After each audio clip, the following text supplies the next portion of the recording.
స్వయంభూ శివలింగం కేవలం భారత్లోనే వెలుస్తాయా? కానీ కాదు. ఇప్పుడు ప్రపంచ మూలలోకి వెళ్ళి మనం తెలుసుకుందాం రండి. ఇది నేపాల్లో ఒక ఆవు తన పాలను నేలపై విడుస్తుంది.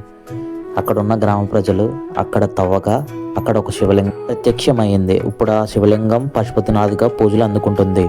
ఒక పురాతన శివలింగం ఇది వియత్నంలో ఉంది. ఇది భారత పురావస్తు శాఖ తవ్వకాల్లో బయటపడింది. ఇది 1100 సంవత్సరాల క్రితందని వాళ్ళు ధృవీకరించారు. శివలింగం 2020 సంవత్సరంలో బయటపడింది. కంబోడియా నదిలో ఇప్పటికే 1000 శివలింగాలు ఇక్కడ నీటిని పవిత్రంగా మారుస్తున్నాయి. ఇప్పటికీ ఆ రాతిపై అక్కడ శిలాకృతి అద్భుతంగా కనిపిస్తుంది.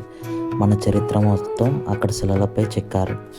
ఇక్కడ శిల్పకళ అద్భుతంగా ఉంటుంది. ఐర్లాండ్లో దొరికిన ఈ రాయి నిజమైన శివలింగం అయితే కాదు. అక్కడ రాజు చిహ్నంగా ఈ రాయిని అక్కడ నిలిపారు. ఇంటర్నెట్లో చూసిన ప్రతి ఒక్కటి మీరు నమ్మొద్దు. మరెన్నో విశేషాలు ప్రపంచవ్యాప్తంగా తెలుసుకోవడానికి మా ఛానల్ని సబ్స్క్రైబ్ చేయండి. అందరూ కామెంట్ చేయండి. ఓం నమః శివాయ.